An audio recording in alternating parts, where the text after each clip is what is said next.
Good evening, Jason Hyde, 36 Edgewater Drive.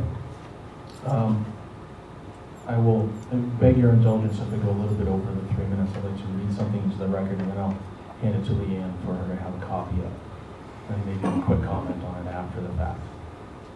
So on 11/22, I sent a formal complaint regarding Dr. Littlefield's comments to me at the meeting on 11/19. To whom it may concern, please be advised that this letter should be considered a formal complaint of conduct unbecoming of a school superintendent, one Dr. Charles P. Littlefield. On the evening of 11/19 at Colley Middle School at approximately 9:45 p.m., while having a conversation with Mr. Jason M. Hyde, a Hooksett resident, Dr. Littlefield informed Mr. Hyde that he is lucky I don't come across the table and rip your expletive-deleted esophagus out.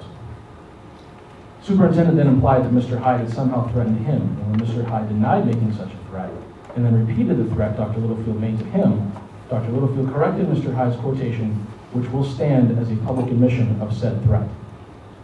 As a Hooksett resident with a child currently attending Colley Middle School, I believe the superintendent has violated the public trust in the most egregious manner and must be harshly sanctioned for his threat and attempted intimidation of a citizen, as well as creating a hostile work environment for an employee within earshot of his threat.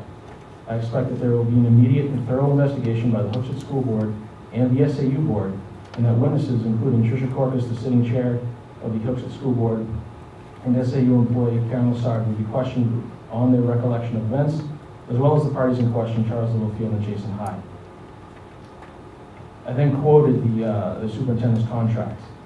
Number 7, termination for cause. This contract may be terminated by the SAU at any time for immorality, incompetence, insubordination, or failure on the part of the superintendent to conform to, abide by, and/or properly implement the laws of the state of New Hampshire, the rules and regulations of the State Board of Education, the policies and regulations of the SAU, and/or the policies and regulations of the local school boards within the SAU.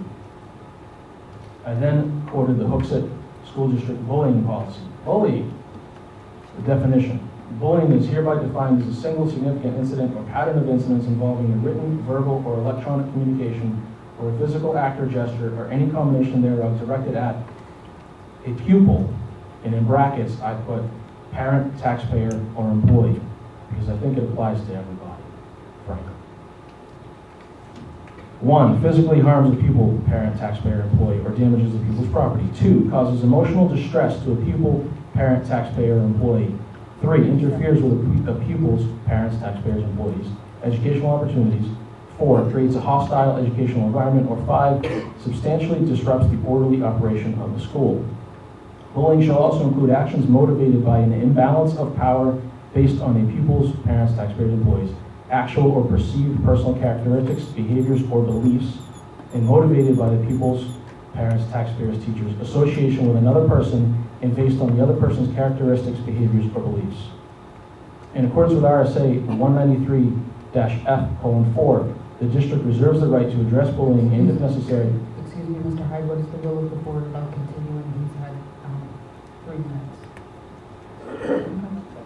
Thank you very much, I appreciate that.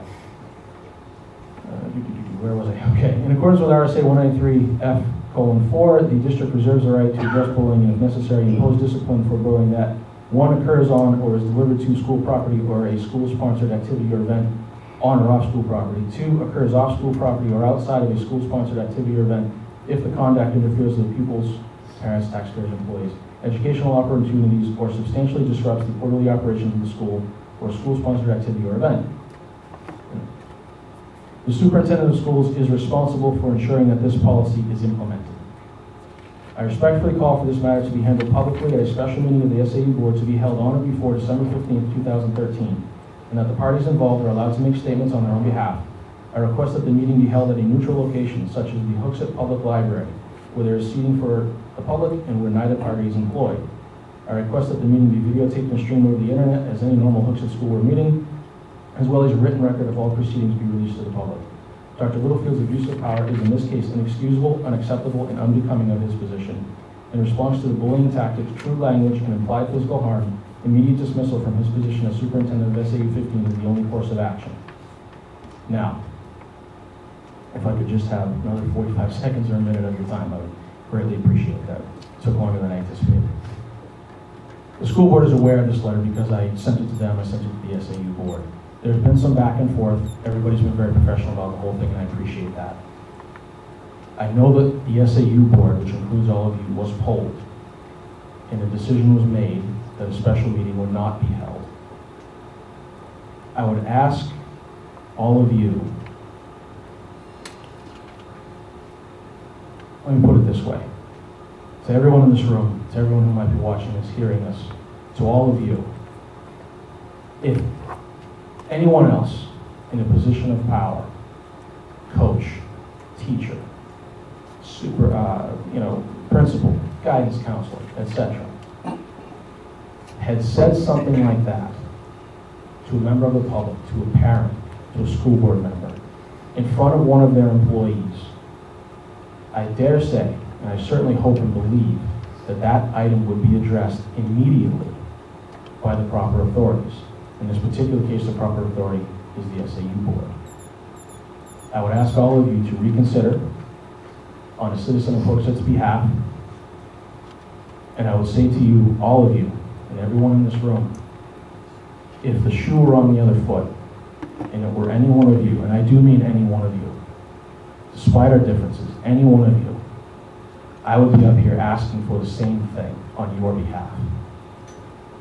I believe that men in power, men and women in power, I should say, need to take those positions seriously, and they need to be held to a higher standard. I'm just a little guy. I'm not an elected official right at the moment. I was just trying to have a conversation with somebody, and it went horribly awry. And despite what you may have heard, and despite what I have been accused of, it didn't happen that way. The person in question has not denied what he said to me. He can't deny it. He admitted it.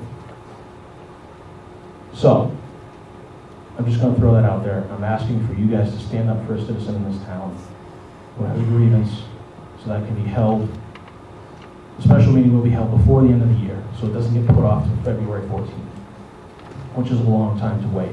Memories become cloudy, etc. So, thank you for your indulgence, and I ask you for your help. Thank you. Madam Chair. If the